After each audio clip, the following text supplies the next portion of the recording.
আসসালামু আলাইকুম। ইউনূস সরকার ক্ষমতায় আসার পর থেকে বাংলাদেশের সবচেয়ে আলোচিত শব্দ মনে হয় সংস্কার। যেহেতু গত ৫৫ বছরে আমাদের ভাগ্যের তেমন কোনো উন্নয়ন হয় নাই, তাই সংস্কারটা জরুরি। এই মুহূর্তে সবচেয়ে বড় রাজনৈতিক দল বিএনপিও কিন্তু সংস্কারের কতগুলো দফা দিয়েছিল।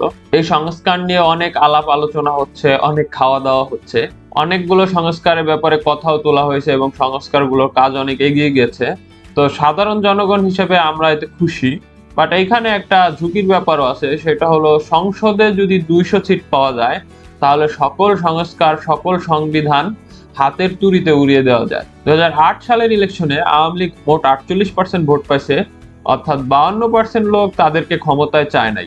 পৃথিবীর অনেক দেশেই তাদের ক্ষমতায় যাওয়া প্রায় অসম্ভব হয়ে যেত, কিন্তু বাংলাদেশে তারা শুধু ক্ষমতায় যায় নাই, সংবিধান তাদের হাতের মুঠোয় চলে গেছে, কারণ তারা ২০০-র বেশি সংসদীয় আসন পাইছে। এই সমস্যা থেকে দূরে থাকার অন্যতম একটা উপায় হলো আনুপাতিক হারে বা পিআর পদ্ধতিতে ইলেকশন।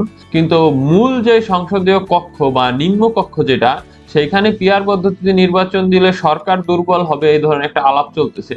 এটা হওয়ার সম্ভাবনা খুবই কম, কারণ একটা দল হয়তো ৪০-৪৫% ভোট পাবে, তারা আর একটা ছোট দল সাথে নিয়ে ৫০%-এর বেশি ভোট পেয়ে যাবে এবং তারা শক্ত সরকার গঠন করতে পারবে। কিন্তু মূল সমস্যাটা হবে, যেহেতু স্থানীয় জনপ্রতিনিধি থাকবে না, তখন মানুষজন ওই দলের প্রধান আর মার্কা দেখে ভোট দিবে।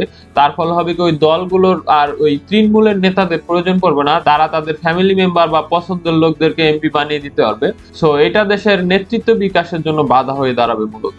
তো নিম্ন কক্ষে পিআর এর আসলে দরকার নেই বাংলাদেশের পার্সপেক্টিভে। তো এখানে কি করা যেতে পারে, এখানে উচ্চকক্ষ তৈরি করা যেতে পারে। বিএনপির সংস্কার প্রস্তাবেও কিন্তু এই উচ্চকক্ষের কথা বলা হয়েছে।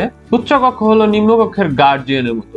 পৃথিবীর জনবহুল দেশ বা উন্নত দেশ যেমন Australia, Canada, USA, UK, Bharat, সবখানেই কিন্তু উচ্চকক্ষ আছে। উচ্চকক্ষের কাজ হলো নতুন কোনো আইন যখন পাস হয় তখন সেটাকে রিভিউ করা, কোনো সংশোধন লাগে কিনা, কিভাবে হলে আরো ভালো হয় সেই ব্যাপারে আলাপ করা। তবে বাজেট বা এই ধরনের অর্থনৈতিক বিষয়গুলো উচ্চকক্ষে হাত দেওয়ার ক্ষমতা নাই, কারণ এগুলো খুব দ্রুত পাস করা দরকার। এই কারণে সরকার কিন্তু উচ্চকক্ষের ফলে কোনো বেকায়দা পড়বে না। আর সংবিধান পরিবর্তনের ক্ষেত্রে উচ্চকক্ষের সম্পূর্ণ অধিকার থাকে, তাই সংবিধান রক্ষার জন্য আমাদের উচ্চকক্ষ খুব জরুরিভাবে দরকার।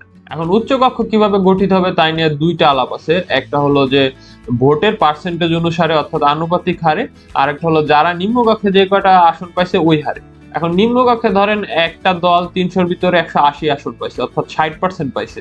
এখন উচ্চকক্ষে যদি তাদের ১০০-র ভিতরে ৬০টি সিট দিয়ে দেওয়া হয় তাহলে তো উচ্চকক্ষের কোনো প্রয়োজন নাই, কারণ ওইখানে ভোটিং পাওয়ারে কোনো হেরফের হচ্ছে না। তাহলে শুধু শুধু জনগণের ট্যাক্সের টাকা ১০০ এমপি আমরা বেশি কেন পালবো?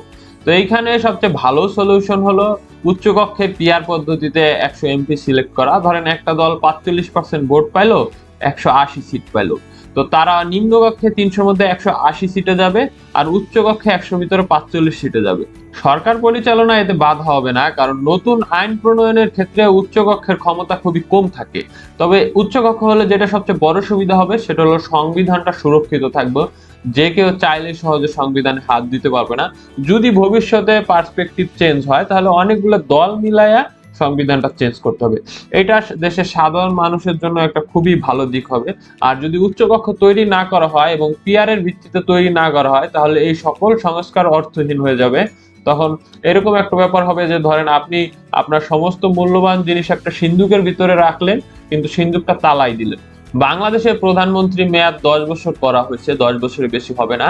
দেখেন রাশিয়াতে এরকম একটা নিয়ম ছিল যে প্রধানমন্ত্রী ২ বারের বেশি হইতে পারবে না বা ১০ বছর বেশি হইতে পারবে না। তখন পুতিন করছে কি, ২ বার প্রধানমন্ত্রী হওয়ার পর সে প্রেসিডেন্ট হয়েছে এবং সংবিধান পরিবর্তন করে সমস্ত ক্ষমতা প্রেসিডেন্টের কাছে নিয়ে গেছে।